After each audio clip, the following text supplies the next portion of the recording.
No, I'm thinking you signed that piece of paper saying that this information's right, and I don't want to go to jail. But some people, I guess, just don't have a fear of repercussions.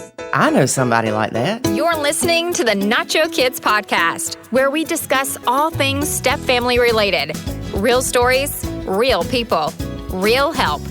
Your hosts are the creators of the Nacho Kids Method and the Nacho Kids Academy Step Family Coaching Team, Lori and David Sims. Welcome to the Nacho Kids Podcast. That is not the way I do it. Okay, let me do it the way you do it. Okay. Welcome to the Nacho Kids Podcast. That's okay. There ain't nothing wrong with the way I do it. And that's not how I do it. I say, welcome to the Nacho Kids Podcast.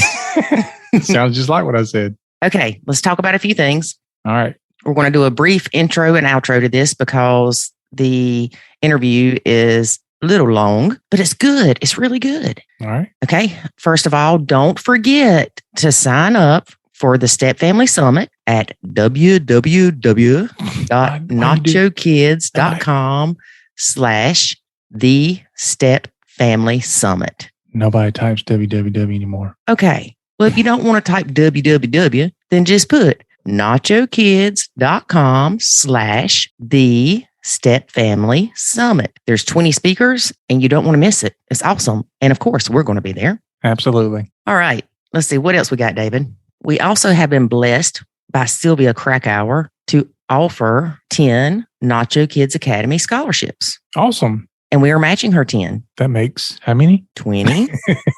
So what does the scholarship cover? A free month of the Nacho Kids Academy. Okay. Okay. So if you're interested in applying for the Sylvia Krakauer scholarships, you can apply at nachokids.com. Oh, what? You didn't do www? I don't want to hear your crap.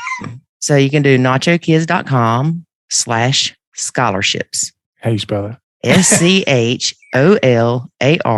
SCHOLARSHIPS. Good job. Thank you. All right. We're not going to bombard you with announcements, so we'll leave the rest for next time. Okay. Okay. Our guest today is Samantha Seff. She's an MMA fighter. Yes, she is. So she really does kick butt, y'all.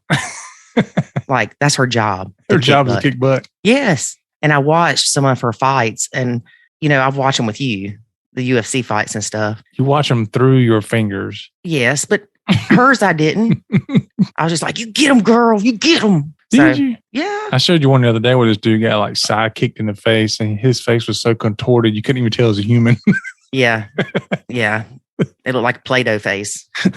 I enjoyed talking with her because, you know, Ethan is doing the MMA stuff. Yeah. One of my sons is, he's a amateur MMA fighter. So he kicks butt too. Yep. So when he gets home, we're going to go see her. They've got a gym. Where at? Oh, Lord, you had to ask. I can't remember exactly, but it's Shell Shock Gym. Like, are they close by? Well, it's like near Raleigh or something. No, that's not far. Yeah, not too far. Shell Shock Gym. I like it. Yeah. She's been blending for 4.5 years. Stepdaughter 18, stepson 17. Hardest part of blending, the high conflict by a mom. Well, she got a rear naked choke for that one. David, that's her job. I'm just There's saying. a difference. I'm just saying there is something magical about choking somebody out. It's hard to explain. You want to hear something else interesting about her? What else? She's a triplet. Oh, Yes, she is. what's shoe fire? You're fired. That's right. Also, her fiance is in MMA. He's her coach. And that's fun. Yes. So that's interesting. Yeah. I talk about how with you and I working together, you do your thing and I do my thing. It's rare that we cross over, which is a good thing. Because when we do cross over, it's not easy. I know. It's tough on me. It rattles my brain. Anyway, it was great talking with Sam. And again, her gym is Shell Shock. And that's actually SCHELL. And it's outside of Raleigh, not too far from Raleigh. I don't know how to pronounce the name of where it is. And David, what were you looking up? Her name is Samantha, the Wolf Queen Seff. That's her. I know, but I would have been all about like, can you tell me what the whole Wolf Queen thing is all about? Why? We talk about that. You talking about the Wolf Queen? Yeah. No kidding. Yeah. Good job, honey. Thank you very much. So anyway, let's get to listening, David. All right, folks, let's get into the interview. But first, here's a word about the Nacho Kids Academy. There is a way to save your sanity and your relationship, and it's called the Nacho Kids Academy.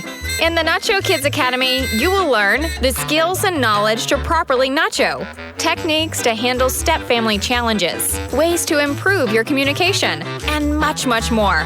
Visit NachoKidsAcademy.com and sign up today to join other step parents who are seeing the life-changing benefits of nachoing. Again, that's NachoKidsAcademy.com. Today we have stepmom Sam. Hey, Sam, how are you? I'm doing well. How are you doing? Doing well. So, Sam, there's something unique about you. Yeah. Other than being a stepmom. And what is that? My choice in career. I'm a professional MMA fighter. You go, girl. So what made you get into the MMA? So right around when I was early teens, 13, 14, I was watching The Ultimate Fighter, and I was really into the first season, which is actually really funny because the winner of the first season came to my gym 2 days ago, and it was like an entire dream come true. I was totally fangirling and freaking out. Oh, awesome. Yeah, that was one of the best things that happened. And I saw that on TV and I was like, man, I'd really want to do that one day. And I did really well in school and pursued the whole educational route. I got my degrees from Florida State in criminology and psychology. And I graduated on a Friday in 2013. And I started training that following Monday and just basically never looked back.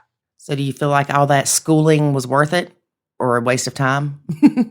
It's so hard to say because I don't want to tell people that schooling's a waste of time. I don't use my degrees, but I am a published writer for several publications, but my degrees are not in writing or English. So that was always just like a side hobby of mine that I was talked into pursuing. I do feel like I have a lot of studious background to myself. So when I approach a new topic or something in the fight world, I like to study it and study the aspects of it. So it did create good learning habits for myself. However, do I use those degrees? Not necessarily, but maybe one day in the future. Something to fall back on, right? Exactly. Because at some point your body will get tired. Every day of my life. So you're a stepmom. Yes. And how long have you been blending? So we began dating officially in early 2017. We're engaged now and we're going to be married in March of next year. Congratulations. Thank you. Now, there's something unique about your significant other, too. Yeah, he's my main Brazilian Jiu-Jitsu coach. He's a black belt in Brazilian Jiu-Jitsu. He owns the gym I predominantly train at. He was a world champion in Jiu-Jitsu, and he travels with me to almost all of my competitions, except for the last one. There was some weird circumstances with the COVID protocols and him being out of the country. But he's my biggest support as well, so it works out. And that is awesome. It is so important to have a significant other that supports your dreams. It is, and it's really great too with how we first met and started dating. We got introduced by Royce Gracie, who he's one of the most famous Brazilian Jiu-Jitsu black belts in the world, was in the first UFC for the first several of them. And John, my fiance and my coach, he wasn't my coach before we started dating. I trained elsewhere, and we had been dating for a little over a year before I made the transition to have him be my main instructor. Just curious, how is it with him being your coach or your main instructor? Because David helps me tremendously with the Nacho Kids stuff. But there are certain things, it's like he has his part and I have mine. There's very few times that we overlap with what we do because I don't think I could work for him or him tell me what to do. Exactly. It was, I'm not going to say it was easy because it definitely wasn't. And there was a balance at the beginning because, I don't envy him. I would never want his job because he has to push me very hard in training, because if he doesn't, he's doing me a disservice where if I go and fight and I'm getting, he's seen me get like my orbital broken, get concussed, get my nose broken, things like that. And it's hard for him. I couldn't watch somebody I cared about or the person that I loved most in the world pretty much take a beating. And he has to do that. And it's a fine balance. He always says he wears many hats. It was like the boyfriend hat, the coach hat, the dad hat, now the instructor hat and the fiance hat, things like that. So at the beginning, it was difficult for me to kind of separate the two when I would be, your coaches, MMA is a tough sport. So they have to almost scream at you in training and really push you. Yeah. And I would be on the mats, crying, not quitting, but I'd definitely be crying. And it was hard for me to be like, well, that's not, my partner's screaming at me. That's my coach. He's trying to push me. He wants me to succeed. Now that it's been almost 5 years of this, I think we found a really good balance where I understand his role as a coach and we never take anything from the gym home with us. Good. So you don't go home and go, you told me to get my lazy butt up and my feelings are hurt. Oh, I'm sure I did that at the beginning and it was not the right moves, but we definitely don't do that now. And it's much healthier and works out much better for it. That's great. So he's got kids. He does. He has 2 kids and he's also a stepdad to several kids from his last marriage. Oh, really? Mm-hmm. All right. So how many kids does he have? He has 2 biological kids. He has a daughter. She's 18. She'll be 19 at the end of October. And he has a son who's 17. Okay. And how often do you see those kids or does he see them? So when we first got together, the custody was split 50-50. It used to be like the alternating 2-3 days and every other weekend. And then it transitioned over to 50-50, 1 week on, 1 week off. And now that they're older, they had first went over to their moms. There was a little bit of alienation there. And now his daughter predominantly lives here, but she's older. She's almost out of the house now and has her own social life. So she's in and out, but predominantly here. And his son just stays over with his mom now. So does his son not come visit at all? No, it's been a little bit rocky the past year. That's tough. But I'm hoping that changes. Yeah. Do you think that has anything to do with the bio mom? Pretty much 100%. That's usually the case. Mm-hmm. Oh, yeah. I'm telling you that I joined all these, support groups online and stuff, just mainly to read. I don't participate too much unless I see something that really influences me. Mm-hmm. But it's nice to know, like, you're not alone going through the same things. Oh, you're definitely not alone. And the sad thing is the kid doesn't know any better. They're trying to please mom because she's probably fed him a bunch of crap. And so he's missing out on time with his dad. And when he gets older, there's a great probability that he's going to see his mom is the reason he didn't have a relationship with his dad. Yeah, I'm sure that will happen. They're smart kids and eventually people, see things down the future. It's just hard when you're like living in that moment right now. Oh, yeah. Dealing with like a lot of the heartbreak. Yeah. So how do you support your husband with that or your fiance with that? Because a lot of times we see people that are like, I don't know how to support him and he's sad and I want to tell him to fight in court and he doesn't know what to do. And then a lot of times the stepmom ends up taking over and pushing the bio parent to go to extremes to see their kid. And then it backfires on the stepmom. I see that a lot in all these groups online. I will say he's amazing. Like, he has always been the person to step up. He's such a good dad and he's such a good person. He does so much for everybody that I always worry that he doesn't do enough for himself because he's always looking out for everybody else. And he's always very good about making sure that I was involved, but not too involved, like never more than the parents. Because, the whole Nacho thing, that's how it should be. They have parents. Mm-hmm. And he always made sure that I was respected in every situation and there to support him. But he took the main role to make sure that he got what needed to be done. And that's awesome. Yeah, I really got lucky with him. Yeah. Now, you said he's a stepdad from a previous relationship. Yes. Does he still have contact with those kids? He does. Again, there was a lot of alienation, so some of them not so much, but I'm hoping that down the future, they're all grown now. They're in their mid to late 20s. But there's one of them who she's pretty awesome, and she's actually planning our wedding for us, so I'm grateful. That is great. And you don't have any kids of your own? Oh, no. I've never been the kid person. This was all such a new field for me. When we had first started dating, they were 12 and 13. Going on 13 and 14. And it was very overwhelming. I thought that fighting was 1,000 times easier than jumping into a step parenting role. I couldn't understand how he made it look so easy, but he had to tell me he had a lot of years and experience.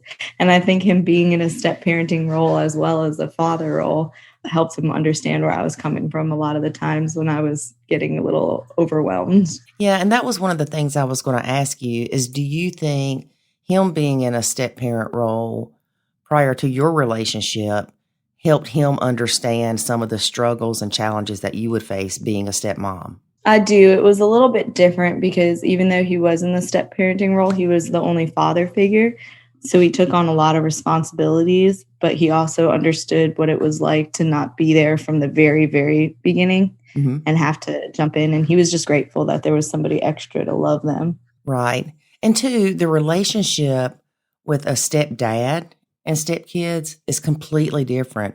They say the hardest relationship in a blend is a stepmom and a stepdaughter. I've seen that, and I've seen a lot of the explanations that people had for it, which made sense. Like in the groups when people were talking about when a man does it, it's seen as like stepping up, and when a woman does it, it's seen as overstepping. Yes, it's true. It is, and I've seen that. So I've always, at the beginning, I probably was guilty of that, and I was glad I was able to see that and, take a few steps back and just be there as extra support instead of trying to insert myself into too many things.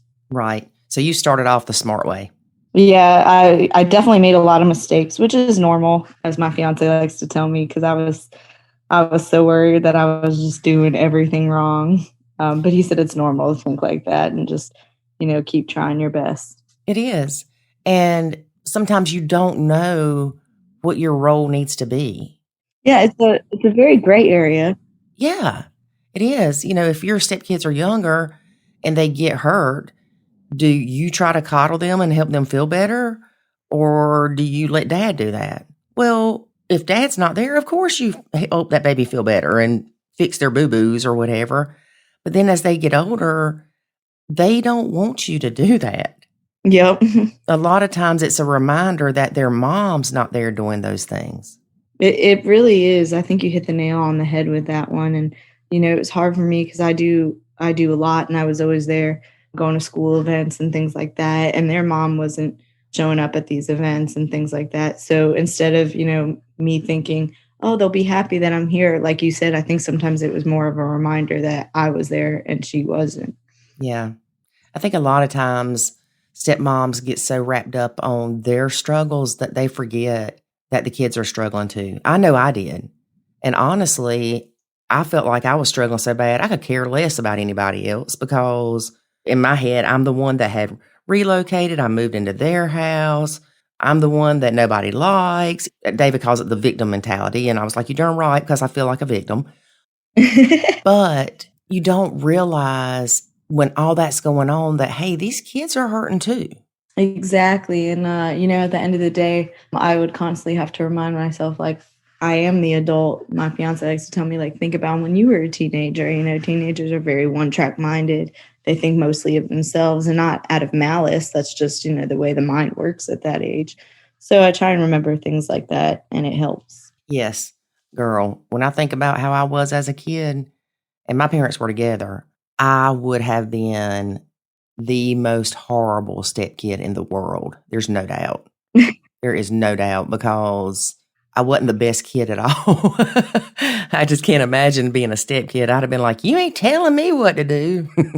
All right. And it's amazing to see the growth we have like years later looking back. Yes. And once you start, quote, quote, blending, it may not be the blend that you had dreamed of, but sometimes it's better than what you dreamed of.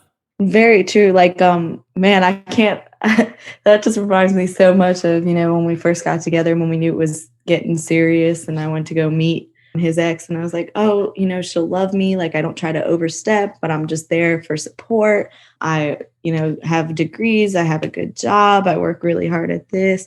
And then I just remember my fiance was like, yeah, it's not going to be like that. No. And we think that way. And we think they're going to be glad that somebody else loves their kid and all that stuff. But it's one of those things where it's like, I'm their mom. I'm supposed to do those things. You stay in your lane. And if we need you, we'll let you know. Yep. Yeah, because they don't mind using you to help transport the kids everywhere. Yep. But how dare you show up at the PTA conference or whatever? Yeah, it's so hard. It is. So what would you say your hardest struggles with the stepkids, not by a mom, but with the stepkids has been? Feeling underappreciated, I would say, whether I don't think it was ever done purposefully, but when you do so much and you're making sacrifices out of your own life to be able to do stuff for the kids and make sure that you're there without being asked and things like that, it gets kind of hard when it's just kind of ignored. And at the end of the day, it's a hard reminder to remember that I'm not blood at the end of the day. So I could do all these things and be the person that's there 10 times out of 10. But when it comes down to it, the family will always be picked in front of me, Mm-hmm. They'll always be put ahead. And that was really hard for me when I was, I would think like, man, but I was the one that did this, that was there for you here, that wiped your tears when this happened, that showed up. And at the end of the day, it's like, oh man, I just got left for a sibling or the other parent or things like that. Yeah, and you can't take it personally. Exactly. And that's so hard to say, because how do you not take it personally? But it's not about you. It's not that you're less than or anything like that. It's just that you're not the parent. You sound so much like my fiance right now. He says almost the exact same speech to me, and in a very kind way too. Like, you can't take it personally. Mm-hmm. And I will tell you, and hopefully this will be the case with you later in life, or maybe sooner than later, but they will remember the things you did for them. And a lot of times that just comes with maturity. Sometimes it comes with them having kids of their own, where all of a sudden they're like, hey, Sam, I remember when you did this for me. And you're like, oh, I forgot about that. But teenagers, they're not thankful critters. That's a good way to put it. They just don't think. And they also think, in my opinion, that you're an adult and it's your responsibility to do these things for them. Yeah, you're right. And it's especially difficult with like when it comes down to fighting, which is a very stressful job. People ask me about that all the time. Like, oh, isn't it relaxing to like punch something? And I'm like, not when it's your job, it's not a hobby for me. It's how I get paid. It's how I work. So, and then on top of that, with the weight cuts, when you're already really stressed out and on an emotional edge, and then adding on top of that, all the issues that come with a blended family, it's hard. It's funny you mentioned the weight cuts, because I remember David was going to this Tough Man contest and he had to lose, I think it was like 3 pounds or something. And he only had a couple of days. And so I was on him. You can't eat that. You can't eat that. And we were getting ready to leave. And he reached over and kissed me. And I'm like, I smell M&Ms. You're eating M&Ms. What is wrong with you? He's like, I don't know what you're talking about. I'm like, dude, I smell M&Ms. Thankfully, he made the weight class he was trying to make. But because some of them boys are big. They are some big fellas. Oh, yeah, for sure. Like you do what has to be done so that you don't get put with those big fellas. Yeah, we're going to have to do a podcast with you on how to lose weight. Yeah, that last one was brutal because I normally do my weight cuts over 6 to 8 weeks to be as healthy as possible. But I got the call with 15 days notice, and it was too big of an opportunity to turn down. Yeah. And we do know that sometimes the way that fighters have to do weight cuts is not really healthy for the normal individual. Oh, yeah, no, not at all. I strongly advocate that to people when they're like, how did you lose over 18 pounds in 2 weeks? And I'm like, it came almost all of it back within 24 hours because a lot of it was just water weight. And It was not fun. Mm-hmm. Probably like one of the hardest things I've had to do. Girl, I can't imagine. I cannot imagine. Now, the high conflict bio mom, what's some crazy stuff she's done? Man, just honestly, there's a bit of an issue with alcoholism. So anything really that stems from that, boisterous phone calls, public humiliation and embarrassment. She doesn't leave too much because I don't think she can drive.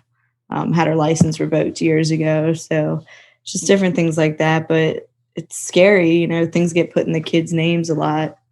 When they were minors, it happened. So we had to get those fixed. And it's just, you always have to be on edge when somebody's unpredictable like that. I just wish, that she would allow my fiance to be there, be a good parent. So she put the kids' names on things? Yeah. Like loans, credit cards, stuff like that? Yeah, and we're luckily able to fix that. So how did she do that?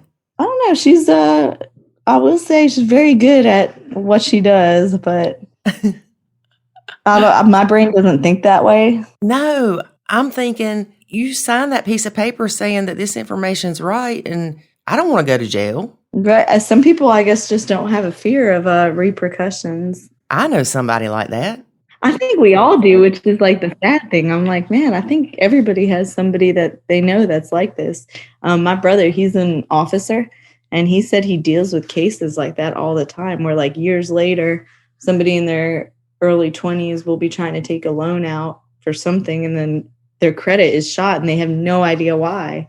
And then they look back and they see that happened to them when they were minors. Yeah. And they don't know how to fix it. He says it happens like more often than you think. And I was like, really?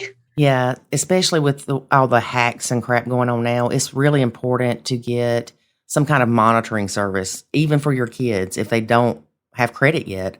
I forget which one we have, but David being in IT and all that stuff, I know he's monitoring like Jackson's social security number and all that stuff. So if something does come up, we're flagged.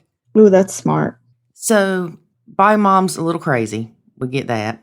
It's really scary to have a high conflict bio mom when you're in the public eye like you are.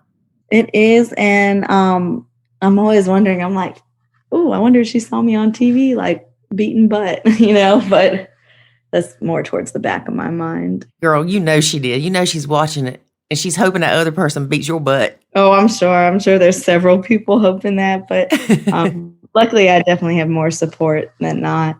It's just hard. Sometimes you only focus on the negative instead of, you'll have like 99 out of 100 people rooting for you, but all you can think about is that one person hoping for your downfall. You are so right. And that's one of the things that we work with people on in the Nacho Kids Academy is changing your thinking. A lot of times you may think, oh, well, the stepkids said this with an attitude. Are you sure they said it with an attitude, or was that your interpretation? Exactly.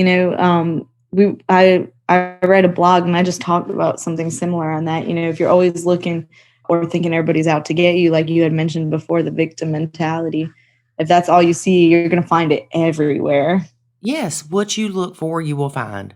Yep. So do they have a court order? Yeah. North Carolina is a very mother positive state. So years and years ago, this is when they first got divorced. It was well over 10 years ago. And he pursued sole custody because there was open CPS cases against her. But in North Carolina, they're very kids need both parents. So they kept everything 50-50. So we became a little disenfranchised with the family court system here. And then now being that his youngest is, 6 months away from being 18, they get more of a choice of where they want to stay. So we tried, but at the end of the day, the cops were like, it's very hard to keep it consistent with the court order because of the ages.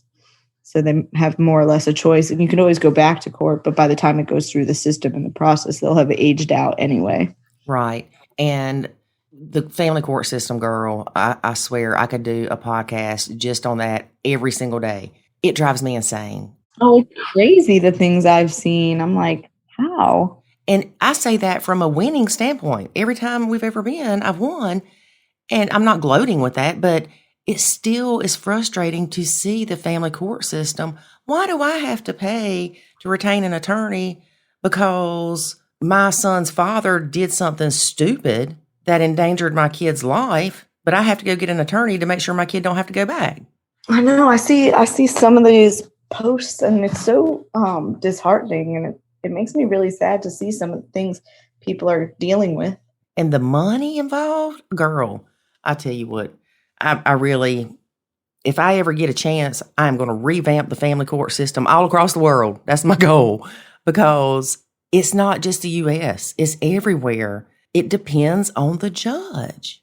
It really does. It's almost like, we've talked about it before, I feel like you should have like a panel of 3 judges, preferably ones that have been in a blended family, or take the human factor out of it a little bit.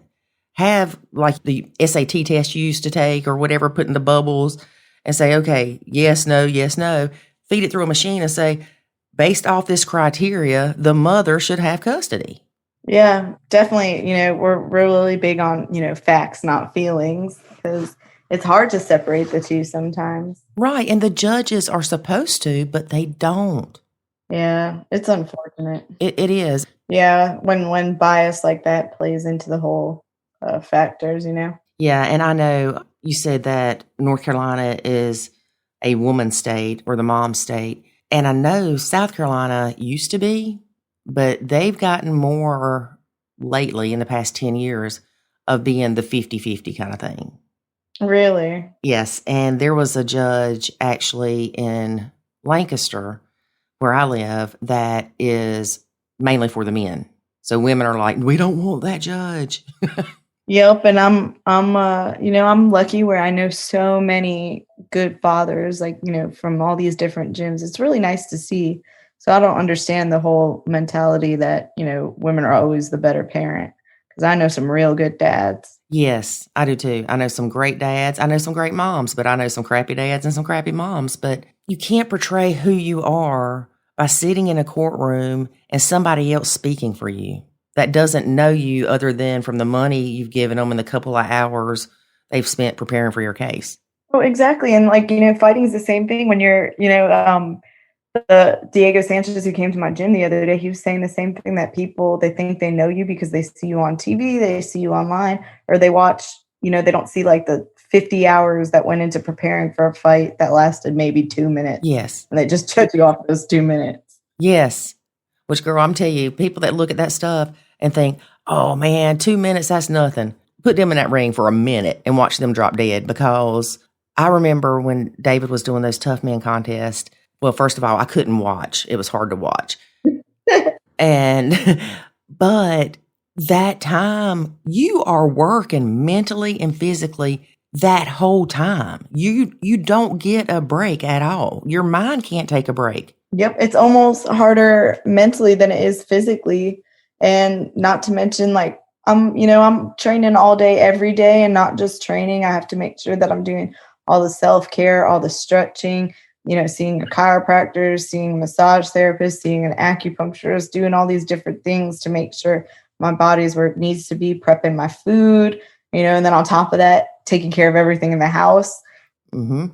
I'm not going to lie. It's probably hilarious to imagine, but I love doing things around the house. I love cooking and cleaning, which I know is very different than my actual job, but I love doing it. I'd rather be the one that just handles all the cleaning, because then I know it'll be done the way that I like. Yes. I know a lot of stepmoms will say, stepkid won't do the dishes. And I'm like, find the positive in that. And they're like, where's the positive? I said, the positive is, where the colander is. You don't have to look for it for 10 minutes. Right. My whole thing too is I'm like, hey, I don't mind doing all this. Just thank me for it, or be like, hey, would you be able to do this? I appreciate it. And I'm like, heck yeah, I will. Like, especially if I know it's, you guys appreciate me doing it. Yeah. And it was funny. I was talking to somebody on a podcast recently. We were talking about how when our husbands do dishes, we're like, thank you for doing the dishes. And I'm like, why are we thanking them? They don't thank us. And she said, it's because we want to be thanked. I was like, you got a point there. That's true. Have you ever read, the book on the 5 love languages? Yes. Oh, I'm definitely like words of affirmation for me. And then how I show love is I like acts of service. So I like doing all this stuff for people, and I just like to be thanked for it. So yours is, would you say was first? The way I like to receive love, words of affirmation, like, anything like I love you, I appreciate you. You're right. Anything like that. Very simple. I'm not big on gifts or things like that. Just show me that you appreciate me with your words. And then I like to give love by acts of service. So I'll cook somebody's favorite meal. I'll take care of them. I'll run errands for them, different things like that.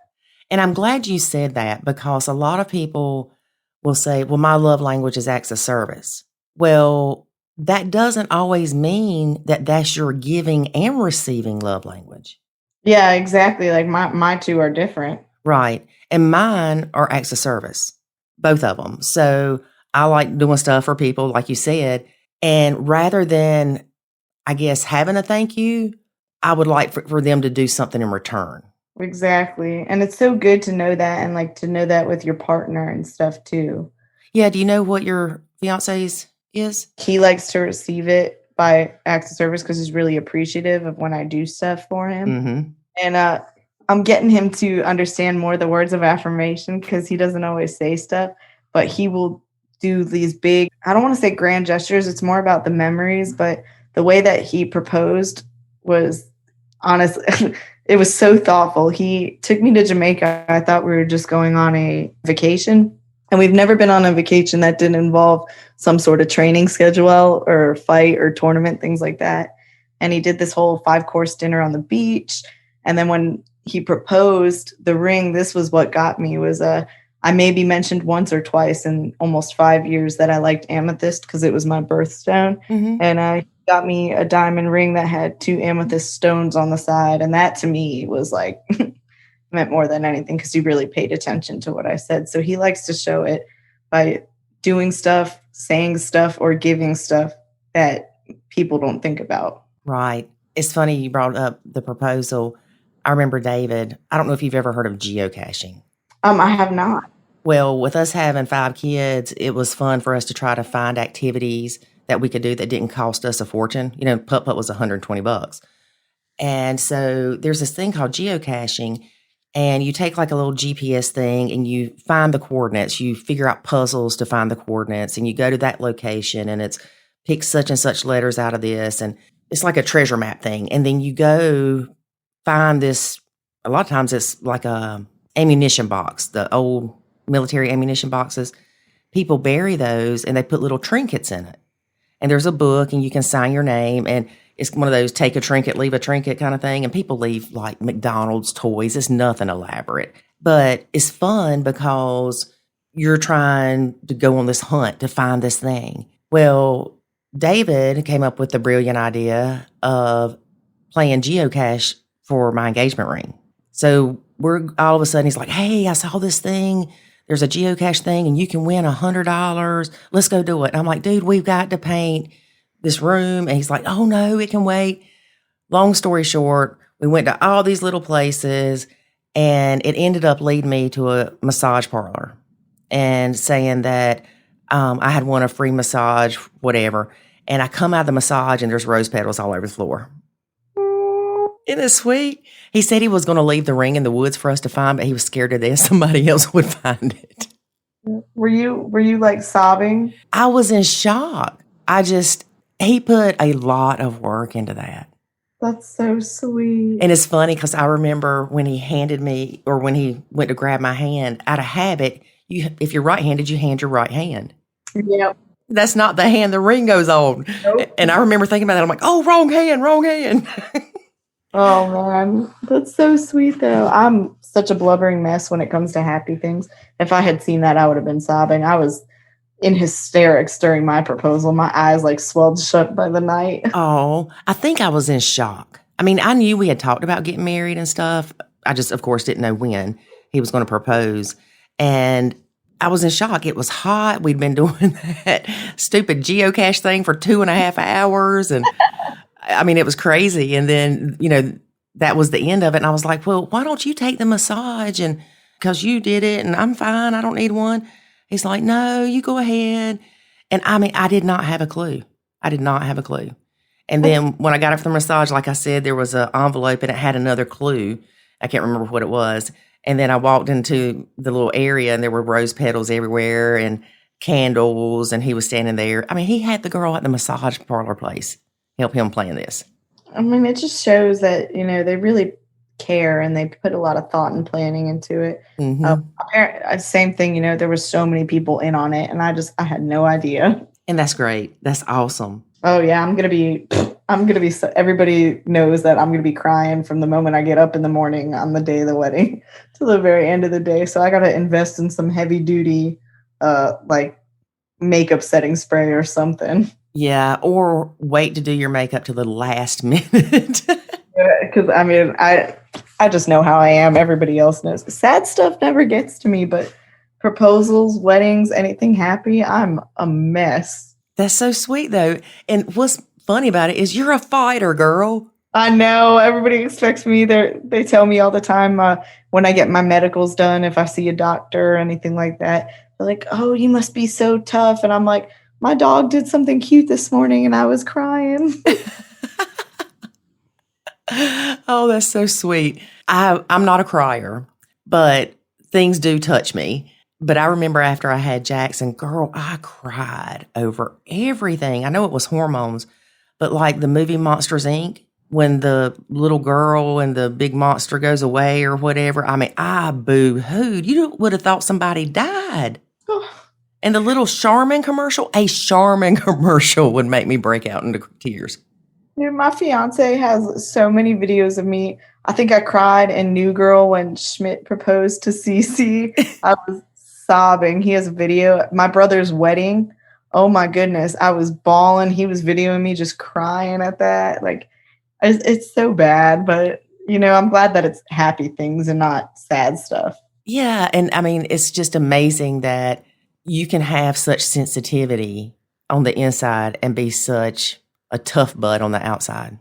Yeah, it's definitely opposite ends of the coin there. Because you wouldn't cry while you were fighting. No, I've never, and I don't, I'm very big on not fighting emotional. I think once you let your emotions take over in a fight is when, because people ask me that all the time. Oh, do you just see red? Do you just want to like beat her down? And I'm like, she didn't come over and like murder my dog. Like, it's a job. We sign a contract. I have to hurt her before she can hurt me. But I view it as a job and a chance for me to execute and display my skills. But I don't have any hard feelings before, during, or after. It's very separate. But then me anywhere happy and anything involving joyous emotions, and I'm just like hysterical. Right. Now, if you did let your emotions take control of you in the ring, and say you're thinking about high conflict by a mom, and you're thinking, I'm going to picture high conflict by a mom's face every time I hit this girl, you've lost. Exactly. You do. And that's, and I've had fights where we were dealing with so much that was going on with her, where it was really just making my life miserable. And nobody on the outside would ever have guessed that, because I have a job to do. I have to focus on the job. It's like an office job. If you can't bring your personal life into work with you. And it was the same thing for me. And I was like, man, if people just knew like what I was dealing with when I won my first title a couple years ago, it was one of the hardest 2 weeks that we were going through and dealing with her. And I went in there and I did my job. And I remember thinking like, man, I'm very proud of myself for being able to separate myself from what was going on in my personal life and be able to not translate that over into my work life. And that can be applied to the stepmom thing. If you react out of emotion, nobody's going to win. Exactly. I write, like I said, for several publications, and my blog is more of my personal writing, and I throw a lot of the stuff into there. I don't elaborate into too many details and give up too much private information, but I definitely talk about the emotional turmoil I deal with a lot in that situation. Yeah, because if you get wrapped up in your emotions, you're not thinking.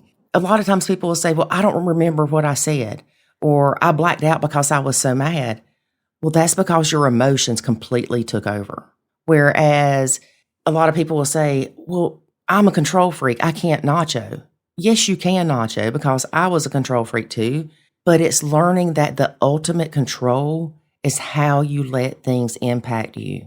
Exactly. I am the biggest type A control freak. Same here, girl. I color code everything. I organize everything. My spice rack is alphabetized. Like, I'm very anal and OCD about everything I do. But like you said, the biggest control point is how you're able to control yourself and your emotions, because you can't control the way other people treat you or how they act towards you or what they say to you, but you can control how you react. Right. Now, girl, I'm not as OCD as you. If you are more than welcome. If you need to make some extra money to come help me get organized. I love organizing too. It's like a hobby.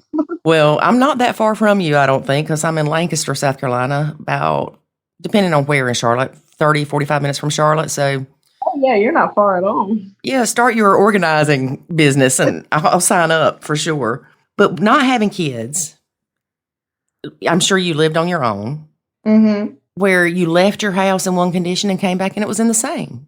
Yep. You meet this guy. I take it y'all moved in together. Yes. And all of a sudden, there's crap everywhere. How did you handle that being OCD? So first, I'll definitely say I didn't do it correctly and I was a little passive aggressive, and that does nothing to help anybody. But, I learned to just kind of be a little more open with my communication and express myself by taking the emotions out of it. Like, hey, I don't mind, taking care of this and doing this, but please just, let me know that it needs to be done, or just, keep stuff out of the way and I'll take care of it later. Just don't leave, I don't like dishes in the sink. I always have to clean it. I can't go to sleep if like the kitchen's a mess. And then my other big thing too I have is, if you're doing laundry, like, be here for it. Don't do laundry and leave the house or anything like that, because then I end up having to do it, which I don't mind if I'm asked. But if it's just left there, because I'm very like, as soon as the washer's done, it goes in the dryer. As soon as the dryer's done, everything is folded and put away. I know it's such a sickness I have where I'm like, I can't deal with it. Like, everything has to be, I have scheduled days that I do certain cleaning. So like, everybody will be like, oh, it's Thursday, she's bleaching the bathrooms, or, I vacuum twice a week and sweep twice a week. But Sundays are like my big, like, dusting, sweeping, vacuuming, mopping days. And see, I tried to get on that schedule one time, and this was even before I had Jackson. I was with his dad, and it just made me mad because I'm like, why am I doing everything? His name ain't nowhere on here. It got to the point where I'm like, I'm not cleaning every day. That's ridiculous. So then I'd end up cleaning for hours and hours and hours on the weekend. And it's crazy. The reason that I don't mind doing all this is my fiance is so crazy busy as well. He has a full-time job. He runs the gym full-time. He's also the landlord of several properties. So both of us take on like so many tasks that we have to like schedule, date nights for us, because we spend a lot of time together at the gym and doing a bunch of different work-related stuff. But we also want that, quality time where we can just relax and be happy with each other instead of working all the time. Yeah. I want to come back to that in 1 second, but one thing you were talking about that you did wrong with the cleaning stuff. A lot of times people come into the blend and the stepkids leave a mess and they start saying, hey, little Johnny, get over here and pick your mess up. Little Johnny doesn't do it. It makes them mad. Then they're telling their significant other, your kid won't listen to me. They're leaving a mess everywhere. I'm not the maid. You need to make them blah, blah, blah. Well, with the Nacho method, what we learned is it's better to say, hey, honey, while I'm doing dishes, can you pick up the living room? Don't say it's your kid's crap. Just say, can you pick up the living room? That way you're asking for help. And eventually they'll get tired of picking up their kid's crap and make their kid do it themselves. Yep. And this just happened fairly recently, where I made a comment about like, hey, like, I don't mind, transferring over and taking care of this laundry or doing this. Just, if they could just move stuff out of the way or say thanks or ask me about this. And I was like, I can bring it up later. Then he was like, no, it's, I'll take care of it. And he's so good about that. And he didn't even tell me he took care of it, but I know he did, because as soon as his daughter came home that day, it was, hey, what can I help you with? What would you like me to do? And I was like, man, he's so good about that. Yes. And that's another thing that I was going to bring up too. Well, first of all, you mentioned the messes. You can't stand the dishes not being done and the laundry. And what's so funny is before David and I got married, I could not stand a dirty dish in the sink. Girl, when you marry somebody that's got 4 kids, there's always dishes in the sink or on the counter because they're drying, because the dishwasher's full. And so I had to overcome that. And the way I overcame it was, it's just how it's going to be. The funny thing is with laundry, I'm not so big on it. Before David and I got married, I would always take my clothes, put my clothes in the dryer when I got up in the morning. I'd wash them at night, put them in the dryer in the morning, take them out of the dryer, throw them on the couch before I left for work. So every day I came home, there were clothes on my couch. See, that would drive you insane.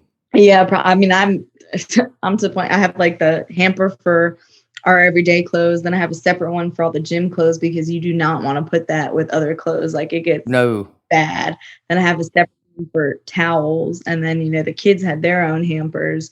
And then like every other Wednesday, I'd be doing like all the mats and carpeting that could be tossed in the laundry. On Sundays, I do our sheets. On Mondays, I do all the kids' sheets. Every other week, I do the comforters. It's a whole schedule. I have a calendar that's color-coded with all this. I need some training. You need to help me with this. I'm curious, with the kids being so much older, why do you wash their sheets?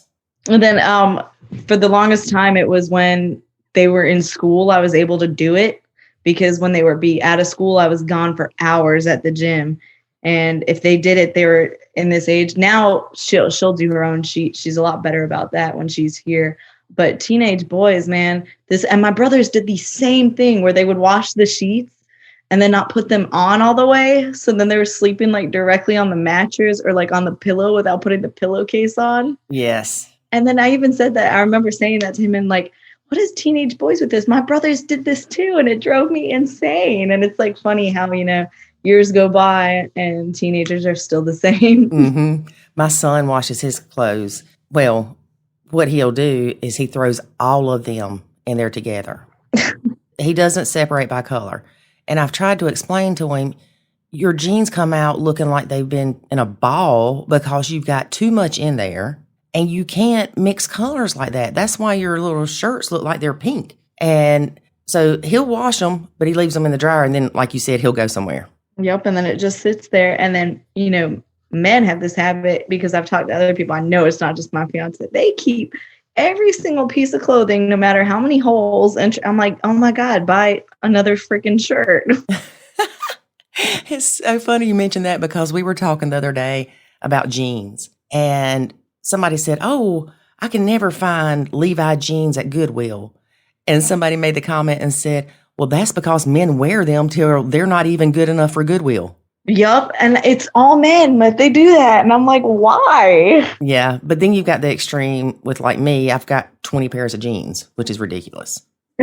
Well, I'm like the same, but with sweatpants and like sports bras, because my body hurts too badly to finagle with like real fancy clasps and tight clothing. And I'm just like, yep, we're just going to put on these comfy sweats and rock it. Oh, girl, I'm right there with you. My favorite outfit, other than jeans and a t-shirt, if I'm going somewhere, it's usually a Life is Good t-shirt and Aeropostale jeans. But other than that, it's just a bummy t-shirt and shorts or yoga pants.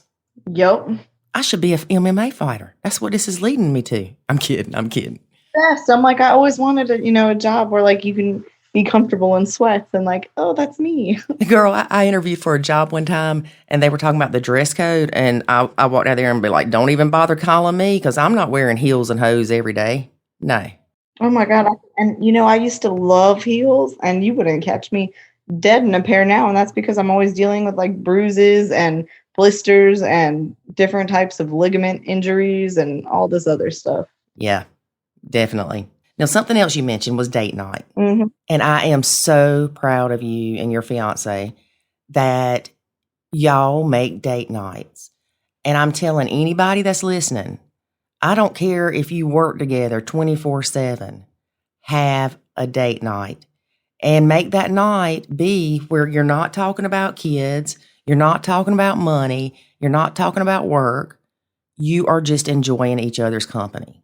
100% agree. I mean, I'm so with you. I cannot advocate that enough, because we're around each other all the time. So people would think like, oh, you guys see each other all the time. You don't need us. Nope. We had a date night. And like you said, it was nothing to do with no talk about like kids or family or work or bills or anything like that. We just enjoyed each other's company. And I had such a good time.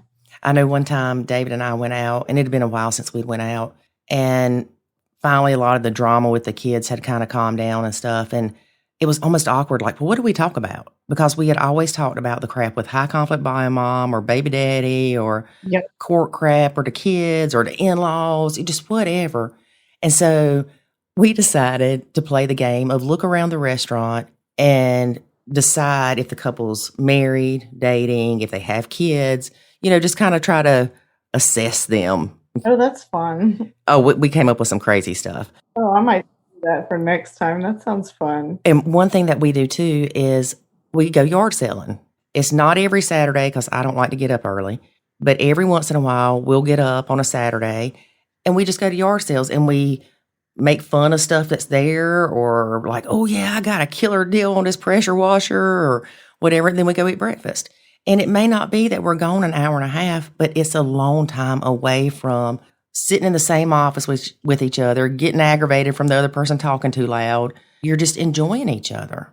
Right. And it doesn't even have to be anything fancy or expensive or anything like that. It's just like you said, just enjoying each other. Yeah. Or just go ride around. We like to ride around and look at houses. Oh my God. And then, I dream, I'm like, oh, I'd love that house. And then I think of how big it is. And I'm like, no, wouldn't want to clean it. Yep.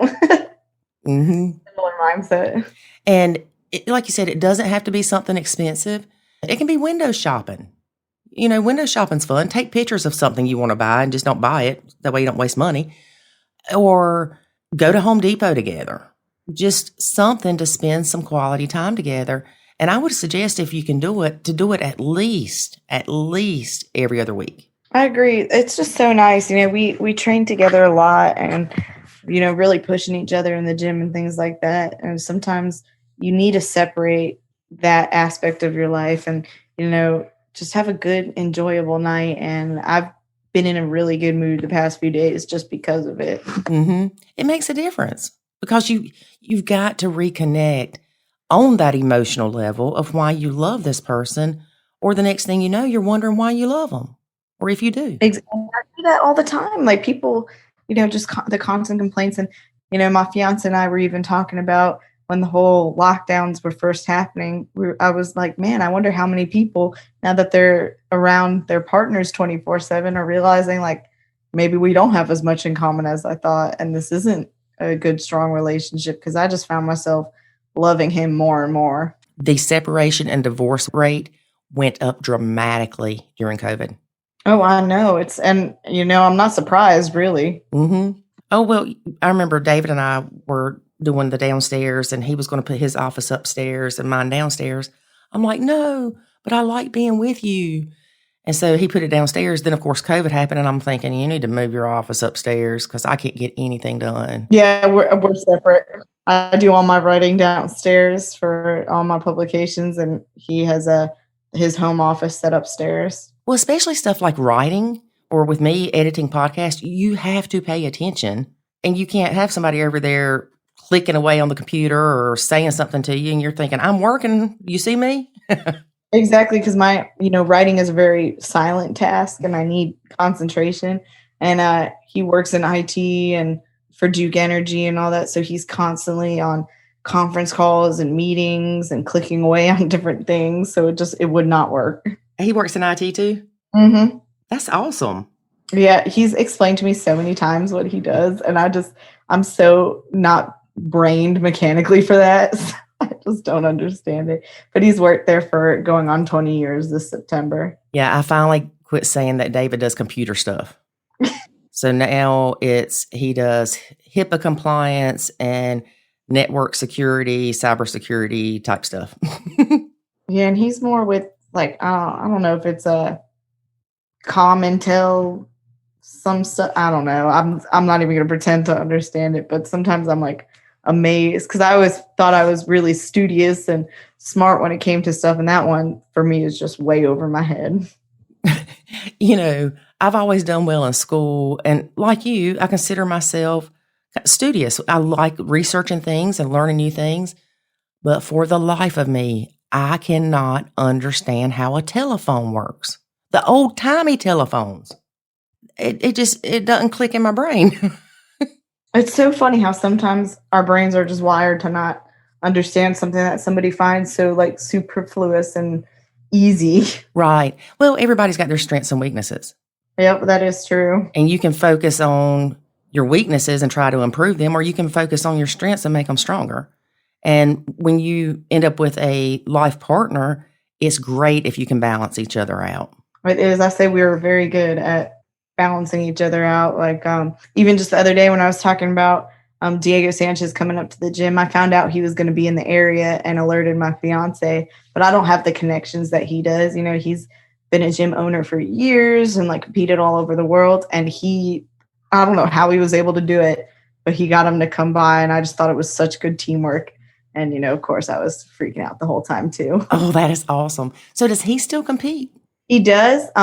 He competes just in jiu-jitsu. He did do a couple MMA fights as an amateur, which he didn't do until he was 42 years old. He's amazing. He's a bit older than I am, but he still competes in jiu-jitsu all the time.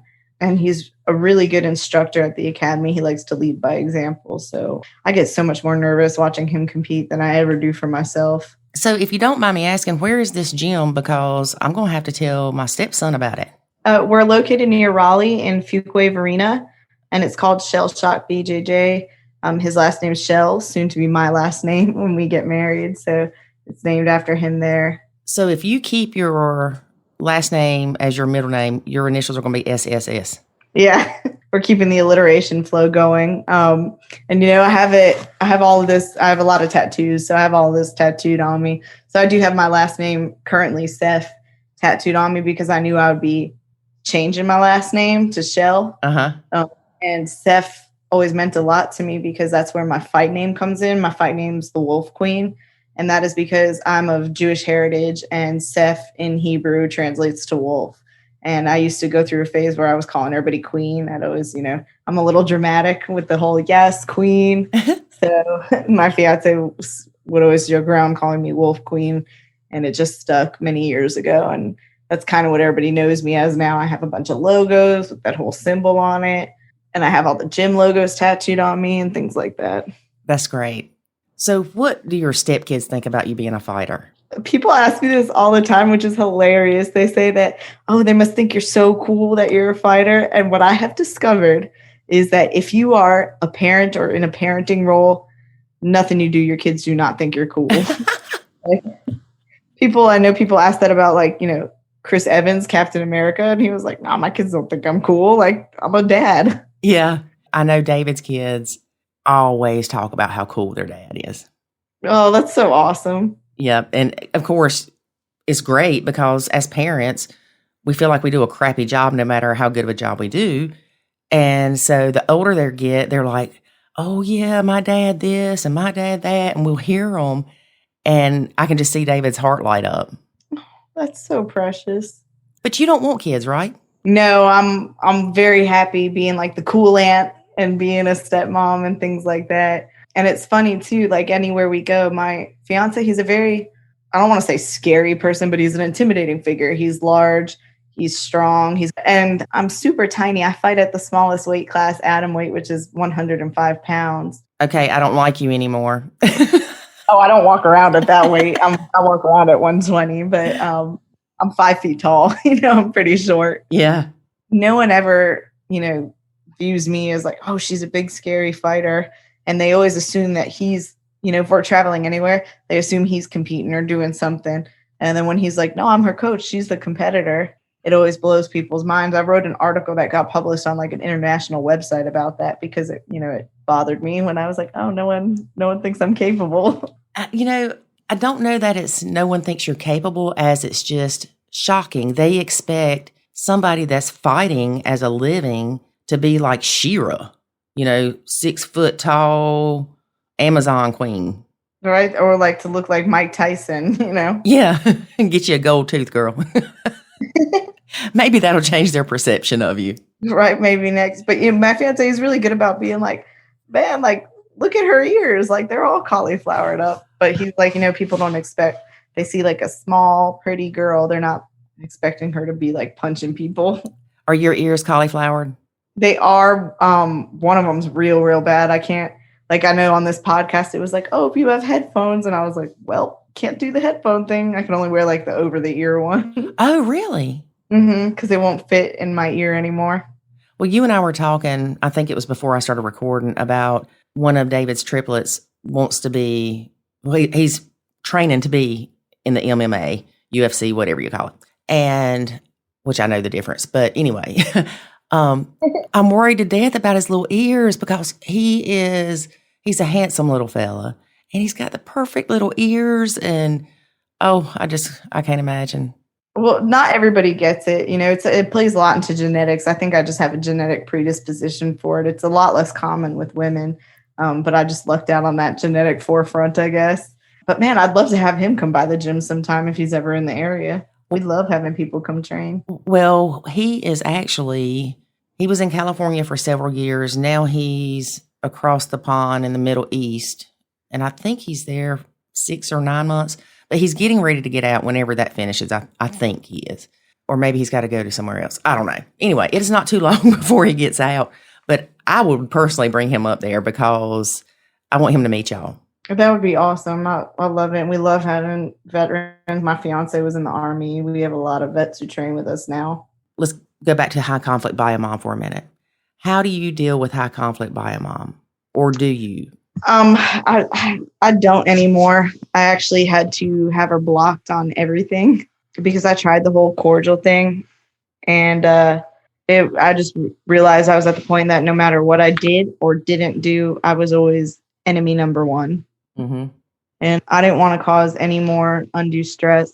My fiance, one of the reasons I actually fell in love with him was I saw the way she treated him and screamed at him and how calm he was and how well he handled himself. And I gained so much admiration and respect.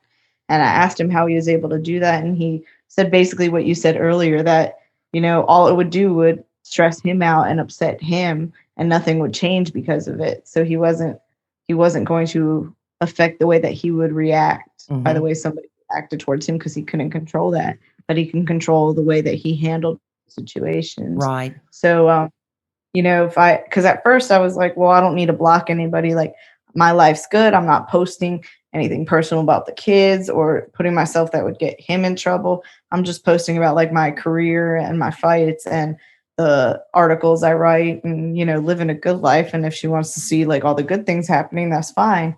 And then I realized that out of spite, if anything good was happening over here or we're doing good stuff with the kids, that she would, withhold them or make stuff more difficult for us. So I ended up having to block on all my social media accounts just to make sure that my personal life wasn't interfered with. Yes. And you have a good point too. You talked about one of the reasons that you fell in love with him because of how he dealt with stressful situations, we'll say. And I know you see it in these Facebook groups. These women are like, my man needs to stand up to her. Or my favorite is, I'm going to tell her to quit talking to my man like that. Well, first of all, he's not a weakling because he's not fighting back with her. Secondly, it's not your place to defend your husband to his ex. He's a big boy. Right? He's a grown man. He's going to be 47 in 2 weeks, Yeah.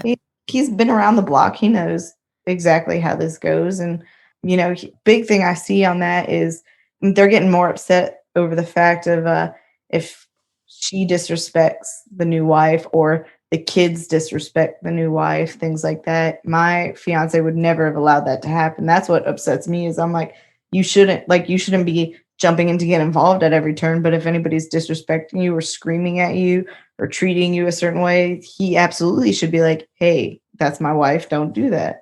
Right. And my fiance was always great about, he never, he would say like, I handle the discipline. I'm the parent. But if they're ever doing something and she's like, hey, like maybe we don't do that, she's allowed to. She's an adult. She's not disciplining them. She's just saying like, hey, I'm the adult. Like, let's not do this. Yeah. I guess maybe I just lucked out with having somebody who was making sure that I was doing the right things without overdoing it and making sure that nobody, came at me in a way that was disrespectful. Yeah, because I know David expected me to come in and replace his ex, which of course we see now, or we saw quickly that was wrong. Yep, never works. But I was the kind of person pre-Nacho that if she sent an email about something, I'm like, oh no, you lied into her about this and you lied into her about that. You would not believe the hours we wasted trying to come up with email replies to make sure we covered every detail and that it was quote, quote, court ready if needed to be. It was a waste of time. Mm-hmm. They're going to think what they want to. David knew that if he addressed certain things with his ex, that just made her feel like she was winning and she was going to do it more. Yep. So I say this with all due respect, even if your stepkids are screaming at your husband and your husband is standing there and doesn't say anything to them and ignores it, doesn't discipline them, it's not your battle to fight. He may not even see it as disrespect. A lot of times parents will be, you say yes ma'am and no ma'am to me. A lot of times they don't care if you say what. But the step parent will be like, oh no, they need to be saying yes sir to you and no sir to you. Right. People have the same parenting styles are different, you know? Yeah. But if one of David's kids was screaming at him, I would not say, you don't talk to your daddy like that. And the reason I wouldn't intervene is because David needs to address that. And if David has an issue with it, he will. I completely agree with you. And a lot of times, I'm sure you've heard of the guilty parent syndrome. Yep. That stops them from bucking up to their kid that's being disrespectful because they don't want to fuss at them right before they go back to the other parent. There's so much with guilty parent syndrome. But again, if one of David's kids was screaming at him and raising all kind of cane, and David didn't do anything because of guilty parent syndrome, and I jump in and I'm like, you don't talk to your daddy like that. Give me your phone. You're losing your phone privileges for 24 hours. I moved the target from what happened between David and his kid to me being the evil stepmom. Exactly. And like you said, you know, that's what I had to come to terms with. It's like, you know, at the end of the day, that was the hardest thing. Like I'm still, as much as they love me, I'm still always going to be even just a little bit on the outside. Mm-hmm. And if there's to blame, you know, it will come to me. Right. Because we're the scapegoats. Exactly. But I will say that I think in some instances, I don't want to say a better relationship. I'll say a different relationship than David's kids have with their parents because they're not worried about getting in trouble with me. Mm-hmm. They will tell me stuff, and either it's one in hopes I'll tell their dad so they don't have to, or it's to get my opinion on how they should address it with their dad to get the best result. Yep, I agree. And it was definitely, you know, very similar with me and dealing with similar stuff in that regard. And then the only time I ever get real upset in this role is when I put too many expectations on expecting to be reached out to or hearing that from them in certain instances. I just set myself up for failure. So I got to stop putting expectations like, oh man, I just had this big fight, or I'm getting ready. I'm isolated in this hotel room. I'm sure I'm going to get like good luck messages. And then if they don't come, I'm crushed. Yes. So I'm like, I just got to stop, you know, things. I got to stop expecting myself from other people. Exactly. Girl, that's perfect. That's perfect. We need to make a t-shirt with that. I'll wear it. Yeah, I will too. I've always said that expectations negate appreciation. Yep. And when I say that is if your husband expects you to watch his kids, he's not going to appreciate you watching them because you are expected to. Yep. And then also, a lot of times, like you said, you're getting ready for this fight. You're hoping that they'll send you some encouragement, and they don't, and it hurts. But you set yourself up for that. And exactly. And I'm like, then I'm mad at myself. I'm like, man, I set myself up for that just because I would, you know, drop everything I was doing to maybe help them with something or get them ready for something. And I'm told like, oh, they're going to help you. And then to not hear that or not see that or witness that. And for what? I did that to myself, you know. Mm-hmm. I basically assumed that they're going to reciprocate the way that I am to myself when they're teenagers, they're kids, you know. Exactly. And one of the things I say about step families in general is sometimes not even just lower your expectations, but get rid of them. Right. Be realistic. Yeah. And I've had people fight me with that. Oh, you should have expectations. I said, okay, I have the expectation that they won't kill me in my sleep. But that's it. Yep. Other than that, I don't expect them to tell me happy birthday, happy Mother's Day, happy Stepmother's Day, happy Groundhog Day. Granted, it's nice if they do, but I try not to. Oh, and I love it that you said it this way. I try not to expect myself out of other people. Yeah, it's just going to lead to disappointment. Like you said, if you expect it and it doesn't happen, which I've been so guilty of, it crushes you. Like I wish I could be that person that was like, man, I didn't spend all night tossing and turning because I was just thinking about how hurt I was from the actions of a 16-year-old, of a 17-year-old. And it's like, you know, I'm a grown woman. Was I really expecting them to be as empathetic and caring as I am with certain situations. Mm-hmm. I remember one year, golly, this was years and years and years ago. It was before I met David, and actually before I met my son's father. And I was in a relationship, and they didn't get me a cake for my birthday. Now, girl, I'm talking, this is probably almost 20 years ago. It pissed me off. And then I'm like, why did I expect them to get me a cake? Well, it's because they had done it every year before that, and it became an expectation. So what I decided to do was, you know what? Every year, I might have 2 cakes because I'm surely buying myself one. Right. And that's the thing. Like, when I was getting ready for this last fight in this weight cut, and I was just, hoping I'd get a, hey, do you need anything? Or good luck, you got this. And probably had to do with the fact that I was severely depleting myself. So I'm already like a little more emotional than usual. So I think just on top of that, oh man, I'm telling you, that was probably the most hurt I think I've ever been. And it's because, and I did that to myself, I expected them to act like how I would. And that's not the case. That's not how life is. It would be great if we could take those expectations that we do put on other people and give those to ourselves. So for instance, you're sitting there hoping to get a text saying, good luck, whatever. Wouldn't it be great if you didn't even feel the need for that, but you had it within you to tell yourself good luck and to tell yourself you're awesome and tell yourself you've got this? Exactly. And that's what I basically had to start doing. And I'm listening to all these like motivational podcasts and speeches. And then I was like, man, I really just, ran 5 miles and didn't need anybody to tell me to do it. I told myself to do it. Right. And we talk about automatic negative thinking. They're called ants in the Nacho Kids Academy a lot. And it came from a guy, Dr. Daniel Amen, like A-M-E-N, like amen. And basically it talks about how our mind automatically thinks negative. Mm-hmm. And you have to make a conscious effort to stop those thoughts. And it's not easy. It takes time and it takes practice. But one thing that helps with that is to start each day being thankful or doing a gratitude journal or looking in the mirror and saying, I am awesome, I am loved, I am empowered, whatever. Pump yourself up. Nobody else is going to. But yeah, you're right. Nobody else is going to do it, and you shouldn't expect anybody else to do it. I'm going to do it. And, I've learned, hey, I believe in myself. Yeah. That's all it takes. I'm so much happier now with family. Those were the only people I was expecting more out of, and I'm slowly learning to dial that back. But I stopped expecting that out of strangers and things like that because I do write for publications.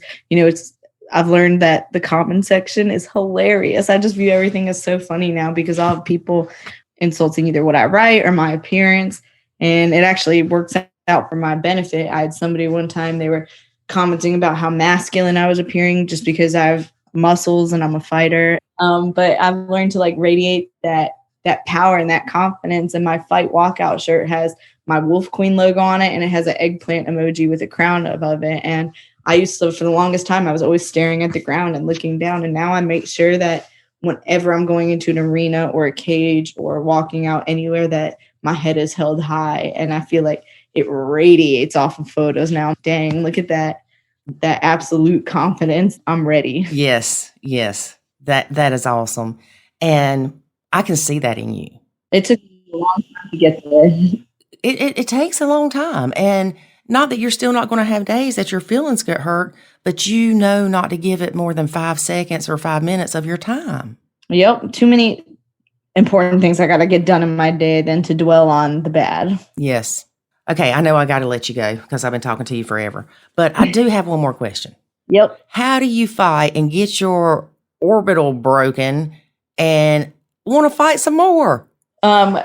So it's funny. I actually ended up winning that fight, and I love that fight. I became really good friends with the girl I fought there. And then I've had some bad fights where when I had my nose broken and my face busted up, and I lost that fight. And I actually had to get my driver's license renewed after that. So that's a great photo I have on my ID. But it's almost like people asked me after this big win that was, on everybody's TV. It's on YouTube channels. And literally after winning this, after 2 days, it was already gone and out of my head because I had won. And like, people, you're always thinking like people care so much. After 2 days, it's old news already. New things are happening. Other things are going on in people's lives. And then so it puts into my mindset, like, man, when I've lost, I've dwelt on that for weeks, thinking that's all people see. People think I'm a loser, like all this. And then, you win. And after 2 days, it's old news. And I'm sure it's the same when I lose too, that after 2 days, it's old news. But like you said, when that's all you focus on. So to me, anytime I've lost or maybe not performed as well as I had wanted to, I take that with me. And I tell people all the time, I'm motivated by pettiness. And so I'm like, oh no, this is how I lost, or this is where I failed. I'm going to make sure that that's now my best thing. And I'm going to come back and work even harder. Mm-hmm. I believe that with your profession, you have to be really careful with your highs and your lows, because you do win and you think in the beginning, oh, people are going to be talking about this in months. And then all of a sudden, like you said, 2 days later, it's not really that big of a deal, or it's not the topic of conversation anymore. And that could depress you. It really can. There's a lot of fighters who deal with, depression and anxiety and PTSD from their fight careers. And it's a fine balance. You have to find other outlets. And like my whole big thing is cooking. I'm really into that and spending quality time with the people I care about. But if you don't have that, like you said, it can be really hard. Yes. And self-care is so important. I know one of the things that I talk about quite often is with the stepkids. One of the ways that I helped distract myself was by painting those granny ceramics. I know, what I'm talking about, those ceramic like Christmas trees and stuff. Mm-hmm. Girl, I can get zoned out doing that. Right. It really helps. Like people don't, and that's self-care right there. Yes, it is. Whether it's, painting, some people can read, but there was so much chaos. I can't read if it's, chaotic around me. Mm-hmm. And because I used to love to read, and I'm like, I've got to find something else. And we actually took the kids to go paint these ceramics at this little shop. And I was like, oh, I like this. And David could tell how much I liked it. So for Christmas that year, I got my own little paints and brushes. And, he went and bought some ceramic things. It was awesome. Yep, exactly. And that's so important. Yep.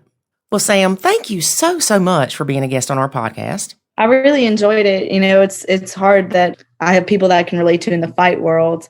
But I don't have a lot of people that I can relate to in like the stepmom world. So it's always nice to speak with somebody who understands. Yes. And you would think there would be more stepmoms in the fight world because 1,200 blended families are formed a day or something? Probably more than that now.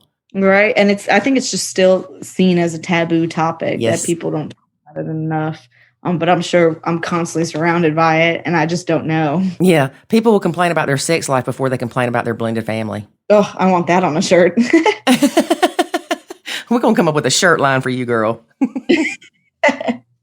Well, thank you again. But before we stop recording, I'd like for you to tell people where they can find you, tell the name of the gym again, all that good stuff. Where can people watch you kick butt? Absolutely. So all my fights, they're on YouTube. If you look up Samantha Seff MMA or Wolf Queen MMA or the Invicta FC YouTube channel, my Instagram is Wolf Queen MMA. My Twitter handle is Wolf Queen MMA1. I write for a blog, wolfqueenmma.com. I write for Jujitera magazine, that's online and print, and I write for Fansided MMA. And then if they're ever in the area in North Carolina, in Fuquay Varina is my gym, Shell Shock BJJ. And I love having guests come out and train anytime they're nearby. That is awesome. Girl, you are awesome. Thank you so much. I had so much fun. And I just want to tell everybody your last name is Seff, S-E-F-F. Yes. I didn't want them to look up self. Yeah, that happens sometimes. I'm sure. Well, thank you again. And you have a great day. And I look forward to seeing you kick more butt, girl. You as well. I plan on it. Thanks. One of the things that Sam and I talk about is the importance of date nights. So you think it's important? Yes, but that doesn't mean we have to go out to eat. That's what I was waiting on. I try to take you out on days. You're like, I don't want to go nowhere. We can go grab something and come back and watch Shark Tank together. You know how I feel about takeout? Takeout's like, I don't know, man. Something happens to the food. It doesn't taste the same.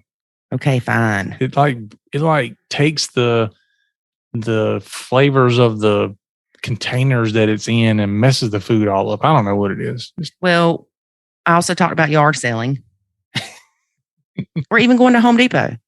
Y'all, David and I went to Home Depot one day and I have this video of David dancing on a pole. Yeah, you could call it that. It's a pole and David's trying to dance on it. I have shared it with a few people and they have laughed hysterically. And it has been brought up many times. Has it? Yes. If I can find a way without David's help, because I'm sure he won't help me do this, I'll have to post it somewhere and provide the link. If you want to hire me for your next bachelorette party, let me know. Don't do it. Not if you want them sexy. Are you kidding me? Did you see me work that pole? Yeah, that's why I'm saying. Mm-hmm. It'll be a night you'll never forget. That is true. So see, we have fun at Home Depot. Yeah, we do. Mm-hmm. Thanks to me. What about me? You were over there screaming, "Get off that thing before somebody sees you in the surveillance cameras." If y'all knew how many times she brings up surveillance cameras in the stores. Well, that's because you're inappropriate. And with that note, we're ending. All right, y'all. Don't forget to sign up for the Step Family Summit at nachokids.com/stepfamilysummit. And don't forget to apply for the Sylvia Krakauer Scholarship. Where at? At nachokids.com/scholarships. Good job. All right, folks. That's our show for today. Join us again next week. Maybe I'll pole dance for you. And remember, life is good. When you nacho. Thanks for listening to this episode of the Nacho Kids Podcast. Find us online at nachokids.com. Until next time, remember, life is good when you nacho.